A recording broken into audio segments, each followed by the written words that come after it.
क्यों महत्वपूर्ण है, ये जानना भी जरूरी हो जाता है। तो अपने दर्शकों को बता देते हैं। देखिए, ग्रेटर हैदराबाद नगर निगम देश के सबसे बड़े नगर निगमों में से एक है।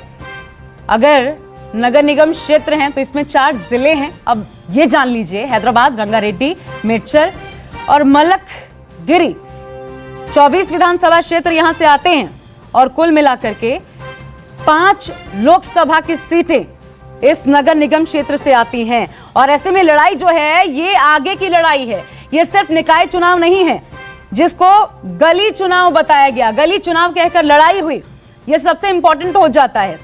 और इसलिए अख्तरुल जी, ये आपसे जानना जरूरी हो जाता है, ये गली चुनाव कैसे कह गए आप? गली चुनाव के लिए आपके चीफ कह गए कि एक राष्ट्रीय पार्टी के अध्यक्ष उतर गए, आखिर कैसे अब आंका आपने, और क्या यही कारण है कि बीजेपी को मजबूती मिली है?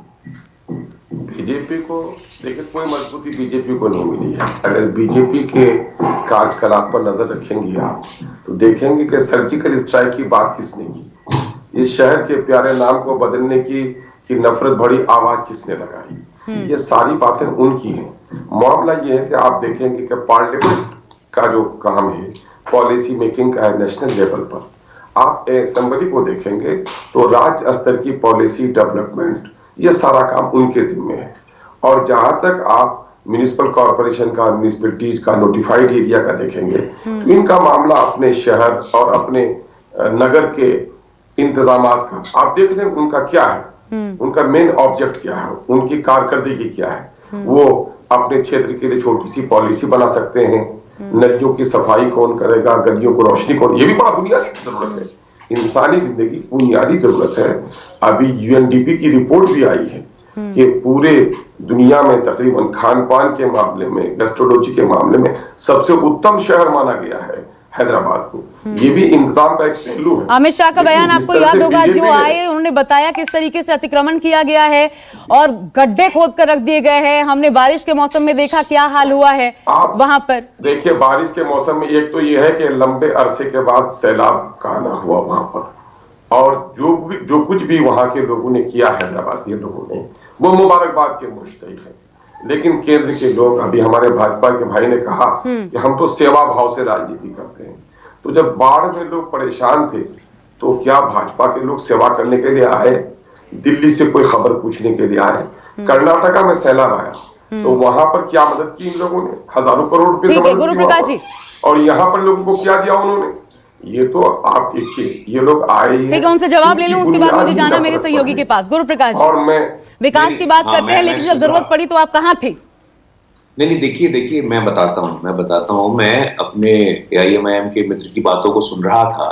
देखिए, ऐसा है कि हैदराबाद की तस्वीर बदलनी है, कुछ बुनियादी परिवर्तन वहां लेकर के आना है। अभी तक वहां पे सत्ताधीशों में बस माई फैमिली, माई फ्रेंड्स ही दिखाई देता है, वो चाहे TRS का मामला हो या ओवैसी जी की पार्टी का मामला हो। मैं बताना चाहता हूं आपको आशा जी, आयुष्मान भारत के तहत देश के लगभग 50 करोड़ लोगों को 5 लाख रुपए सालाना का मुफ्त स्वास्थ्य बीमा दिया गया है। लेकिन तेलंगाना में केसीआर सरकार के कारण 26 लाख परिवार आयुष्मान भारत के लाभ से वंचित हैं। एक और हमारे देश के यशस्वी प्रधानमंत्री मोदी जी जहां देश के लिए हमेशा आगे बढ़कर चुनौतियों का सामना करते हैं, लद्दाख के बॉर्डर पे जाना हो, कोविड संक्रमण में देशवासियों को बचाना हो, वहीं दूसरी ओर तेलंगाना के मुख्यमंत्री घर से ही नहीं निकले हैं। सुनने में आया कि तेलंगाना में तो सचिवालय गए हुए उनको 5 साल हो गया है। हम लोग निरंतर, वो चाहे एम्स का मामला हो, वहां पे सैनिक स्कूल का मामला हो, हैदराबाद का विकास, मेट्रो का विकास हम लोगों की कल्पना के केंद्र में है। और हम लोग आने वाले भविष्य में भी अब देखिए कि हैदराबाद का किस प्रकार कायाकल्प करेंगे हम लोग। ठीक है, आप बने रहिएगा मेरे साथ। मैं सीधा पहले एक बार अपने सहयोगी राजकिरण का रुख कर लेती हूँ। राजकिरण, 24 विधानसभा सीटें, 5 लोकसभा की सीटें इसी ग्रेटर हैदराबाद निकाय से आती हैं। ऐसे में बताइए, ये जो फाइट है ये आगे आने वाले समय में चाहे बीजेपी हो, TRS हो, MIM हो, क्या धार देने वाली है इन पार्टियों की राजनीति को? जो नतीजे आएंगे वो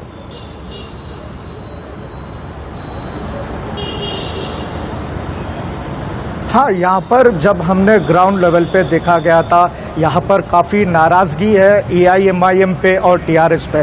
जब बाढ़ आया था हैदराबाद में, उस टाइम पे कोई भी पॉलिटिकल पार्टी आगे आकर मदद नहीं करने की बात लोकल लोगों में है और इस नाराजगी बीजेपी के तरफ ज़्यादा प्रभाव किया है बोलकर बोल सकते हैं, क्योंकि बीजेपी को अट्रैक्ट करने का एक मौका मिल गया और यहाँ पर डेवलपमेंट की बात कहीं दूर दूर तक नहीं दिखी थी। जब चुनाव के मैदान में आते हैं, हिंदू मुस्लिम चलाता, सर्जिकल स्ट्राइक चलाता, भाग्यलक्ष्मी मंदिर चलाता, हैदराबाद का नाम चेंज कर भाग्यनगर का नाम रखने की बात हुई थी। यहाँ पर पूरा सिचुएशन ही, माहौली डेवलपमेंट की बात चुनाव से पहले जब चुनाव की घोषणा की गई थी उस टाइम पे डेवलपमेंट की बात कही थी, पर जब ग्राउंड लेवल पे आए थे, इलेक्शन लड़ रहे थे, कैंपेनिंग चल रहा था, उस टाइम पे हिंदू मुस्लिम का मुद्दा ज्यादा दिखा है और ये नाराजगी एमआईएम में खास तौर पर एमआईएम के ऊपर ज्यादा दिखी है। होल सिटी में जब हमने ग्राउंड लेवल पे गए जाकर देखा था। ठीक है अख्तरुल इमाम साहब, ये नाराजगी एमआईएम के खिलाफ है, ये वहां की सिचुएशन है। जैसा कि मेरे सहयोगी राजकिरण बता रहे थे, ये नाराजगी एमआईएम के खिलाफ है, लेकिन किसके पक्ष में जाएगी, सबसे बड़ी बात यही है। हालांकि आरोप प्रत्यारोप का दौर जारी है, लेकिन 2 बजे तक जैसा कि नतीजे जब आएंगे स्थिति स्पष्ट हो जाएगी। देखिए 99 सीटें जीतकर टीआरएस का मेयर पिछली बार बना था। सबसे ज्यादा 99 सीटें टीआरएस को मिली थी। इसके बाद दूसरे नंबर पर एआईएमआईएम थी, 44 सीटें मिली थी। बीजेपी की बात कर ले महज 4 सीटें, और जबकि कांग्रेस की बात कर ले 2 वार्ड्स में ही कांग्रेस के प्रत्याशी चुने गए थे। नगर निगम का बजट कितना है 2020-21 का, देखिए 7,000 करोड़ का यह बजट है। सबसे अमीर मुंबई नगर निगम के बाद सबसे अमीर नगर पालिका में गिना जाता है ग्रेटर हैदराबाद, और बजट भारी भरकम है और इसलिए सत्ता की चाबी एक तरीके से इन नगर निगम चुनाव को माना जाता है। पूरी ताकत झोंकने के बाद आखिर बीजेपी को क्या फायदा मिलता है, क्योंकि अमित शाह का रोड शो हमने देखा, खुद बीजेपी के 5 ब्रांड चेहरे योगी आदित्यनाथ पहुंचे, जिन्होंने ये कहा कि हैदराबाद का नाम बदलकर भाग्यनगर रखे जाने को लेकर उनसे सवाल पूछा गया तो उन्होंने कहा क्यों नहीं हो सकता। बीजेपी युवा मोर्चा के राष्ट्रीय अध्यक्ष तेजस्वी सूर्या लगातार 1 हफ्ते तक वहां बने रहे। स्मृति ईरानी, प्रकाश जावड़ेकर, तमाम बड़े चेहरे जो कि उतरे, और ऐसे में इन चुनाव के नतीजे आखिर इस फाइट को आगे क्या रंग देते हैं, ये देखने वाली बात होगी। नमस्कार, मैं हूं मानक गुप्ता।